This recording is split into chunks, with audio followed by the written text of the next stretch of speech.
പ്രിയപ്പെട്ട സുഹൃത്തുക്കളെ, പുതിയൊരു വീഡിയോയിലേക്ക് സ്വാഗതം. ഇന്ന് നമ്മൾ ഈ വീഡിയോയിൽ പരിശോധിക്കാൻ പോകുന്നത് നിങ്ങൾക്ക് വളരെ അത്യാവശ്യമായിട്ടുള്ള ഒരു കാര്യമാണ് കേട്ടോ. നമ്മൾ സാധാരണ എന്തെങ്കിലും ആവശ്യത്തിന് സ്ക്രീൻഷോട്ട് എടുക്കാറുണ്ട്. നമ്മൾ സ്ക്രീൻഷോട്ട് എടുക്കുന്നത് സാധാരണ വോളിയം ബട്ടണും പവർ ബട്ടണും അമർത്തിപ്പിടിച്ചായിരിക്കും. അത് ചിലപ്പോൾ ആ ഭാഗത്ത് തന്നെ സ്ക്രീൻഷോട്ട് കിട്ടണമെന്നില്ല. അത് പോയിട്ട് ഈ നമ്മുടെ പവർ ബട്ടണും എല്ലാം കംപ്ലൈന്റും ആവാൻ സാധ്യതയുണ്ട്. ഇല്ല എന്നുണ്ടെങ്കിൽ നിങ്ങൾ 3 വിരലില് സ്ക്രീനിൽ അമർത്തി സ്ക്രീൻഷോട്ട് എടുക്കാറുണ്ട്. അങ്ങനെയൊന്നും നമ്മൾ എടുക്കേണ്ട ആവശ്യമില്ല കേട്ടോ.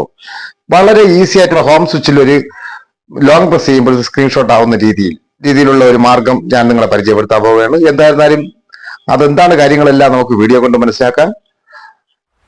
നിങ്ങൾ ഫേസ്ബുക്കിലാണ് വീഡിയോ കാണുന്നുണ്ടെങ്കിൽ ഈ പേജ് ഒന്ന് ഫോളോ ചെയ്യുക. നിങ്ങൾ യൂട്യൂബിലാണ് വീഡിയോ കാണുന്നുണ്ടെങ്കിൽ ഈ ചാനൽ സബ്സ്ക്രൈബ് ചെയ്ത് കൊടുക്കാനുള്ള ബെല്ലേക്ക് എനേബിൾ ചെയ്ത് അതിൽ ഓൾ ഓപ്ഷൻ എനേബിൾ ചെയ്ത് കഴിഞ്ഞാൽ ഞാൻ അപ്ലോഡ് ചെയ്ത വീഡിയോയിൽ അപ്ലോഡ് ചെയ്ത് കഴിഞ്ഞാൽ ഉടനെ നിങ്ങൾക്ക് നോട്ടിഫിക്കേഷനായി ലഭിക്കുന്നതാണ്. എന്തായാലും ഈ വീഡിയോ ഇഷ്ടമായാൽ ഈ വീഡിയോ ലൈക്ക് തരിക. നിങ്ങളുടെ വിലയേറിയ അഭിപ്രായങ്ങൾ നിർദ്ദേശിക്കുന്ന താഴെ കിടന്ന കമന്റ് ബോക്സിൽ രേഖപ്പെടുത്തുക. ഇത് ചെയ്യാൻ വേണ്ടി നമുക്കൊരു ആപ്ലിക്കേഷന്റെ സഹായം വേണം. ആപ്ലിക്കേഷന്റെ ലിങ്ക് ഞാൻ ഡിസ്ക്രിപ്ഷനിൽ കൊടുത്തിക്കാം. ഞാൻ ഈ ഫോണിൽ ആ ആപ്ലിക്കേഷൻ ഡൗൺലോഡ് ചെയ്ത് ഇൻസ്റ്റാൾ ചെയ്ത് വെച്ചിട്ടുണ്ട്. നിങ്ങൾക്ക് ലിങ്ക് വഴി കയറി ആപ്ലിക്കേഷനിലേക്ക് പ്രവേശിക്കാവുന്നതാണ്.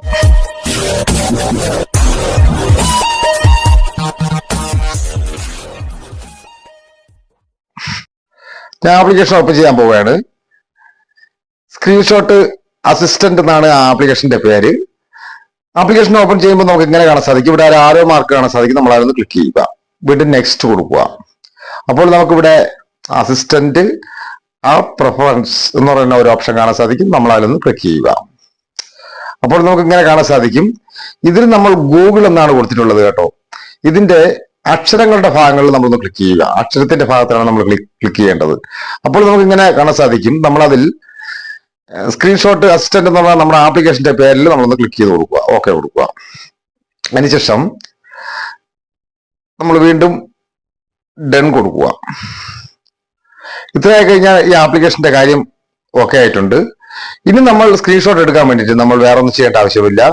നമ്മുടെ ഹോം ബട്ടണിൽ ലോങ് പ്രസ് ചെയ്താൽ മതി. ഇതുപോലെ സ്ക്രീൻഷോട്ട് ആവും. അതുപോയിട്ട് ഇതിൽ മറ്റൊരു കാര്യമുണ്ട് കേട്ടോ സുഹൃത്തുക്കളെ. നമുക്കിതിൽ സ്ക്രീൻഷോട്ടിൽ തന്നെ പല പല കാര്യങ്ങൾ ഇതുപോലെ അടയാളപ്പെടുത്താനുള്ള ഓപ്ഷൻ ഉണ്ട്. അത് പോയിട്ട് നമുക്ക് ക്രോപ്പ് ചെയ്ത് നമുക്ക് ആവശ്യമുള്ള ഭാഗം മാത്രം എടുക്കാൻ വേണ്ടിയിട്ടുള്ള ഓപ്ഷൻ ഉണ്ട്. അത് പോയിട്ട് ഇവിടെ നിന്ന് തന്നെ ഷെയർ ചെയ്യാനുള്ള ഓപ്ഷൻ ഉണ്ട്. അത് പോയിട്ട് നമുക്ക് ഗ്യാലറിയിലേക്ക് ഡൗൺലോഡ് ചെയ്യാനുള്ള ഓപ്ഷനും ഉണ്ട്.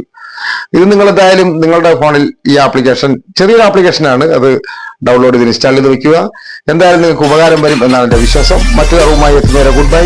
MK choice.